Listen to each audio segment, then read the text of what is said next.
Seriously? Godzilla crossing over with Magic the Gathering? Folks, we're living in pretty undeniably strange times, but if you told me that in the year of our Lord 2020 that Godzilla King of the Monsters was going to cross over with Magic the Gathering, well, I'd ask where you got my fanfiction and what you thought of it. But this is a very real thing that is actually happening. On Thursday, Magic the Gathering makers Wizards of the Coast announced they've teamed up with Toho, the minds behind Godzilla, to bring their larger-than-life monsters from the big screen into these small paper worlds of the trading card game.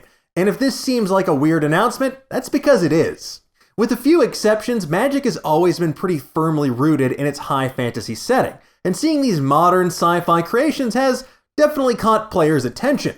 So how did this partnership come together? How's it going to work? And what does it mean for you as a player/kaiju fan? Let's break it down. Now, if you don't know what Magic the Gathering is, let me explain it for you. It's a collectible card game in which players assume the identities of wizards, or planeswalkers, as they play cards from their deck in an attempt to cast spells and summon creatures to attack their opponents and drain their life to zero. Now, obviously the rules are much more complex than that, but that's the basic gist of the game.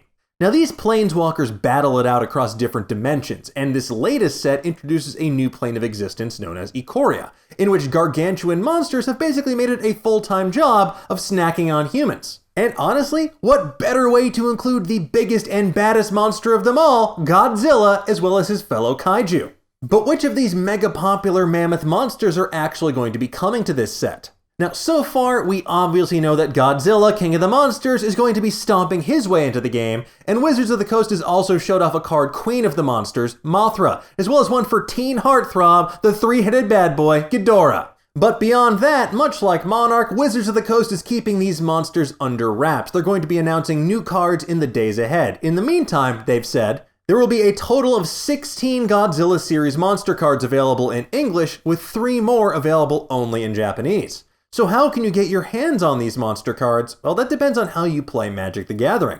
If you play Magic digitally through Magic the Gathering Arena, this set rolls out on April 16th. And if you want the physical versions, you're going to have to wait until May 15th. And don't expect it to be cheap either, but if you've ever played Magic the Gathering, you already know that this is not a cheap hobby. I mean, oh my god.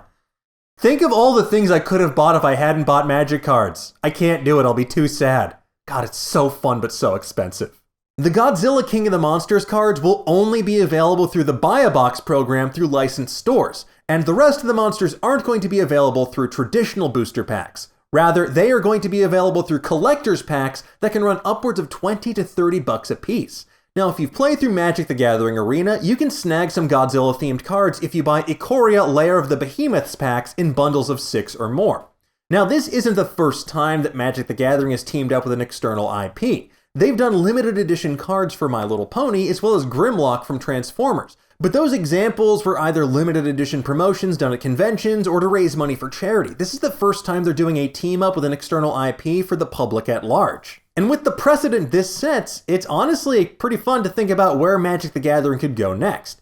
Maybe we could see a team up with Marvel for a superhero-themed card set, or Teenage Mutant Ninja Turtles. That way my Nothing But Rats Black deck could get some pizza-munching compatriots for my giant armies of nothing but rats. And I tell you, it's all rats all the time, and they're hungry.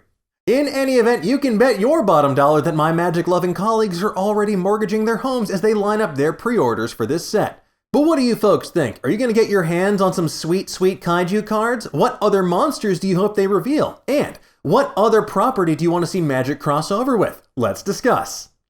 Thank you so much for watching. If you enjoyed what you saw, please like and share this video with your friends and subscribe to our channel so you never miss a new video. And if you want to get notified whenever we put up a new show or drop a new episode, hit that little bell down below. That way you're going to be up to date on all the latest news, theories, and rumors in the pop culture world. And in the meantime, stay safe, be healthy, and see you next time. Bye-bye.